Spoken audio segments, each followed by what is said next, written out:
Hello everyone, welcome to the another part of this Photoshop series. और इस video में हम चलेंगे सिलेक्शन के एक अगले टूल पर। पिछले वीडियो में आपने सिलेक्शन का ये टूल देखा जिसमें हम इसको कैसे यूज़ करते हैं, मैंने इसके बारे में बताया था। अब इस वीडियो में हम जानेंगे मैजिक बैंड टूल के बारे में, जो कि यह भी एक सिलेक्शन का ही टूल है। सिलेक्शन के कौन कौन से टूल हैं पहले वो आप एक बार समझ लीजिए। ये दो टूल सिलेक्शन के लिए काम आते हैं। इसके बाद मैजिक बैंड टूल भी सिलेक्शन टूल है, क्विक सिलेक्शन टूल और ऑब्जेक्ट सिलेक्शन टूल। इसके अलावा एक और सिलेक्शन टूल का पैकेज है जिसमें है सबसे ज़्यादा यूज़ होने वाला पॉलीगोनल लासो टूल और मैग्नेटिक लासो टूल। तो फोटोशॉप में जैसा कि पहले भी मैंने बताया था कि हर बार आपको फोटोशॉप को बताना पड़ता है कि किस चीज़ की ज़रूरत मुझे है और किस चीज़ को आपको एडिट करना है। देखिए, फ़ोटोशॉप में काम करने के दो तरीके होते हैं। पहला होता है कंप्लीट इमेज पर वर्क करना, जिसमें आप सिंगल इमेज के ऊपर वर्क करते हैं, और दूसरा तरीका होता है इमेज के किसी सिलेक्टेड पार्ट पर वर्क करना। सपोज़ मैं चाहता हूँ कि केवल यही पार्ट पर मैं वर्क करूँ, तो ये सिलेक्शन वाला वर्क हो जाता है। तो इस तरह से दो टाइप के वर्क होते हैं, एक कंप्लीट इमेज पर और एक सिलेक्शन पर। तो कंप्लीट इमेज पर जैसे मैं एक एग्जांपल देता हूँ आपको। कंट्रोल के साथ आप L प्रेस करेंगे तो आपको ये लेवल ओपन हो जाएगा। इससे किसी भी इमेज की लाइट बढ़ाई जा सकती है। आपने सुना होगा फ़ोटो को गोरा करने वाली बात।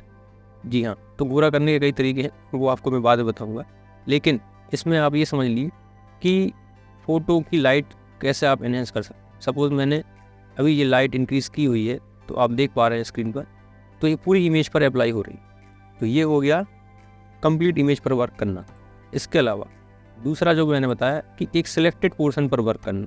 मान लीजिए मैंने एक यहाँ पर सर्कल ड्रॉ कर लिया है और फिर मैं कंट्रोल L प्रेस करता हूँ और फिर लाइट बढ़ाता हूँ, तो ये सिर्फ एक ही पार्ट पर अप्लाई हो रहा है। मतलब ये है सिलेक्टेड पार्ट पर वर्क करने के लिए। तो ये दो सिनारियो आप समझ चुके हैं। तो इसीलिए सिलेक्शन बहुत ज़्यादा इम्पोर्टेंट है। और सिलेक्शन के कौन कौन से टूल हैं उसी सीरीज में हम आगे बढ़ते हुए आज समझते हैं मैजिक बैंड टूल को। मैजिक बैंड टूल के लिए आपको जहाँ से इसको सिलेक्ट करना है, कीबोर्ड से अगर आप सिलेक्ट करना चाहते हैं तो आप W प्रेस करके W बटन प्रेस करेंगे तो ये टूल सिलेक्ट हो जाएगा। इस टूल का बहुत ही मैजिक जैसा यूज़ है, बस वो सिंगल क्लिक में ही काम कर देता है। जैसे कि मैंने यहाँ पर क्लिक किया और देखिए इसने पूरा बैकग्राउंड सिलेक्ट कर लिया है। और अगर मैं चाहता हूँ कि बैकग्राउंड के साथ साथ अंदर वाला पोर्शन भी सिलेक्ट हो जाए, तो सिंपली शिफ्ट प्रेस करके एक बार वो क्लिक कर देना है, तो डबल क्लिक मतलब दो क्लिक में पूरी इमेज बैकग्राउंड सिलेक्ट हो चुका है। अब इसके बाद मैं क्या कर सकता हूँ, अब मुझे चाहिए है ये बैग, इसको मुझे दूसरी जगह ले जाना है या इसका बैकग्राउंड चेंज करना। तो कैसे बैकग्राउंड चेंज हो जाएगा अभी आप समझ जाएंगे। राइट क्लिक करेंगे और सिलेक्ट इन्वर्स पर क्लिक करेंगे। इसके बाद सिलेक्ट इन्वर्स में बैकग्राउंड को छोड़कर इसने बैग को ही पकड़ लिया है। अब हम बैग को किसी दूसरी फाइल पर या किसी दूसरे बैकग्राउंड पर ले जा सकते हैं। सपोज़ मैंने एक नया पेज ओपन कर लिया है और उस पेज का कलर मैं चेंज करके ये कलर में रखता हूँ। यहाँ से हम कलर सेट कर सकते हैं और क्रिएट कर दिया, तो ये नया पेज एक नए कलर के साथ आ गया है। यहाँ से मूव टूल को लेकर मैं इस सिलेक्टेड पोर्शन को उठाऊँगा और सिंपल ड्रैग एंड ड्रॉप, आपके बैग का बैकग्राउंड चेंज हो चुका है। इसके अलावा ये हुआ एक मैजिक बैंड टूल से सिलेक्शन। दूसरा क्विक सिलेक्शन टूल है, वो भी कुछ इसी तरह काम करता है।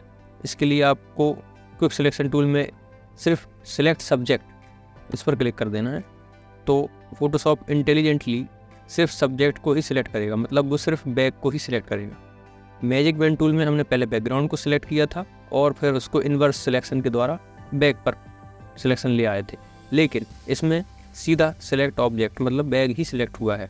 इसको भी सिंपली हम मूव टूल के द्वारा यहाँ पर मूव करके ला सकते हैं। तो ये देखिए काम वही हुआ, टूल अलग अलग थे। और कंट्रोल D से मैं इसको डीसेलेक्ट कर दे रहा हूँ। और फिर चलते हैं तीसरे टूल पर जो है ऑब्जेक्ट सिलेक्शन टूल। इसमें भी उसी तरह से काम होता है, बस हमको इसको पोजीशन या एरिया डिफ़ाइन करना होता है। वो एरिया डिफ़ाइन कैसे करते हैं, माउस के साथ क्लिक करें और बटन प्रेस करते हुए माउस को ड्रैग करें और हम अपने ऑब्जेक्ट को सिलेक्ट कर पाते हैं। और जैसे ही हम इसको छोड़ते हैं तो ये फ़ोटोशॉप उसी तरह से प्रोसेस करता है जैसा कि इसने पिछली बार किया था, और वो ऑब्जेक्ट को सिलेक्ट कर लेता है। इस तरह से हम इस टूल का भी यूज़ सिलेक्शन में कर सकते हैं। इन तीनों तरह के टूल को सिलेक्ट करने के लिए हमें ज़्यादा समय देने की ज़रूरत नहीं है, और इसको भी मूव टूल से हम मूव करके न्यू लेयर पर या न्यू बैकग्राउंड पर ला सकते हैं। तो ये तीनों टूल्स के तीनों बैग हमारे पास आ चुके हैं। अब आगे समझते हैं कि इनके साथ और कौन कौन से ऑप्शन हैं। जैसा कि मैंने बताया था, किसी भी टूल को सिलेक्ट करते हैं तो ऊपर बहुत सारे ऑप्शन दिखाई देते हैं। ये ऑप्शन मैं आपको पहले बता चुका हूँ। इसमें सिलेक्शन ऐड हो जाता है, इसमें सिलेक्शन हट जाता है, और इसमें से कॉमन पार्ट को सिलेक्ट कर लिया जाता है। इसके बाद सिलेक्शन में आप रेक्टेंगल या लॉसो दोनों टूल सिलेक्ट कर सकते हैं। लॉसो टूल मैं अगली वीडियो में बताऊँगा। यहाँ पर रेक्टेंगल मैंने आपको दिखाया। सैम्पल ऑल लेयर पर अगर हम टिक कर लेते हैं तो ये मल्टीपल लेयर अगर हमारी इमेज पर हैं तो वो सभी लेयर से के कलर्स को पकड़ता है। एक्चुअल में इस जो सिलेक्शन टूल है वो सिलेक्शन करता है कलर बेस्ड पर। कलर बेस्ड मतलब ये बैग का जो कलर है वो कहाँ कहाँ है उसी सिमिलर कलर को वो पकड़ता है। अगर सैम्पल ऑल लेयर पर चेक मार्क हटा देंगे तो केवल वो करंट लेयर मतलब जो लेयर ऊपर है या जो लेयर एक्टिव है उसके ही कलर पर वर्क करेगा। ऑटो एनहेंस में ये ऑटोमेटिकली इनकी जो एजेस हैं मतलब सिलेक्शन को हटाना या कुछ पार्ट को उसको जोड़ना, जैसे कुछ माइक्रो पार्ट्स होते हैं जहाँ पर सिलेक्शन अच्छी तरह से नहीं हो पाता है, तो ऑटो एनहेंस ऑन करने पर वो थोड़ा बहुत करेक्शन अपने अकॉर्डिंग ऑटोमेटिकली कर लेता है। ऑब्जेक्ट सब्सट्रैक्ट, इसमें ऑटोमेटिकली वो कुछ चीज़ों को हटा देता है जो एक्स्ट्रा सेलेक्ट हो चुकी हैं, जैसे कि आप इस सैंपल में देख सकते हैं। Find and automatically subtract an object inside a defined range. तो इसमें सैंपल और लेयर को आप बंद रखें मतलब अनचेक रखें, और ऑटो एनहेंस और ऑब्जेक्ट सब्सट्रैक्ट को आप ऑन रखते हुए वर्क कर सकते हैं। इसकी क्विक सिलेक्शन टूल को और समझ लेते हैं। इसमें हम जिस जिस एरिया पर माउस को प्रेस करे हुए ले जाते हैं तो वो इस तरह से सिलेक्शन करता जाता है। ये देखिए, ये मैं जैसे जैसे माउस को क्लिक करता हूँ और छोड़ता हूँ तो वो सिलेक्शन को कवर अप करते जाता है। जैसे मान लीजिए मैंने यहाँ पर क्लिक किया और छोड़ दिया तो वो ऑटोमेटिकली स्मार्ट तरीके से रेंज को सिलेक्ट कर लेता है प्रॉपरली। जैसे यहाँ पर कुछ मिसिंग है तो हम इसको ऐड कर सकते हैं सिर्फ क्लिक करते हुए, और वो ऑटोमेटिकली अपनी रेंज को बढ़ा लेता है और एडजस्ट कर लेता है। इसमें एंगल को देखते हुए यहाँ पर आप देख रहे हैं एक एंगल डिग्री का ऑप्शन है, ब्रश का एंगल है। इसको आप जितना कम करेंगे वो उतना ज़्यादा फाइन ट्यून कर लेगा आप सिलेक्शन को। इसको 10 या 20 ही रखना सही रहेगा। इसको जितना आप प्रैक्टिस करेंगे उतना ज़्यादा बेहतर तरीके से यूज़ कर पाएंगे। मैजिक बैंड टूल में एक ऑप्शन है टोलरेंस। टोलरेंस को आप समझ लीजिए, जैसे किसी इमेज में जब मैजिक बैंड टूल को सिलेक्ट करते हैं यूज़ करते हैं तब हमको यहाँ प्लस शिफ्ट के साथ और भी एरिया को ऐड करते जाना होगा। तो आप देख रहे हैं कि हमको मल्टीपल टाइम्स यहाँ पर इसको ऐड करना हो रहा है। टोलरेंस का मतलब है जितना ज़्यादा टोलरेंस आप रखेंगे वो उतने ज़्यादा एरिया को कवर करेगा। जैसे टोलरेंस अगर 50 है और मैं फिर से इसको सिलेक्ट करता हूँ तो 1 क्लिक में वो ज़्यादा से ज़्यादा पोर्शन को सिलेक्ट करना है, आप देख इस तरह से। लेकिन मैं अगर देखता हूँ कि इसको कम कर दूँ, टोलरेंस को अगर 10 कर लेते हैं तब ये बहुत ही सिमिलर कलर को मतलब प्रीशियसली पिक करता है। इसके लिए आपको बार बार इसमें सिलेक्शन को ऐड करना होगा। तो इस तरह से टोलरेंस काम आता है कब, जैसे मैंने 50 किया और इसको सेलेक्ट कर लिया फेस को, ठीक है। इसके बाद कुछ पोर्शन अगर बच जाता है ये जिसके कारण ये बाहर का सिलेक्शन भी पकड़ रहा है तो मैं इसको टोलरेंस को 10 करूँगा। 10 टोलरेंस में ये कम पोर्शन को सिलेक्ट करेगा सिमिलर कलर की।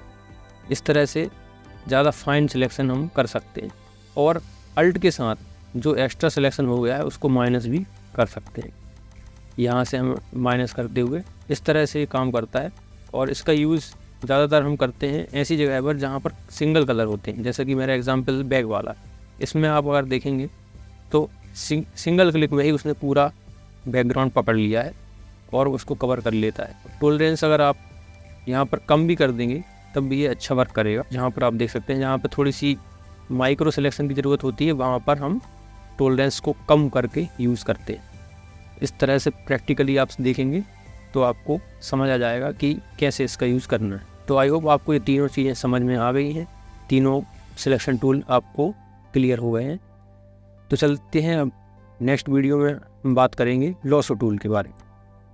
तो सब्सक्राइब कर लीजिएगा इस चैनल को, जिससे कि अगले वीडियो का नोटिफिकेशन आपको मिल जाए, और घंटी दबा दीजिएगा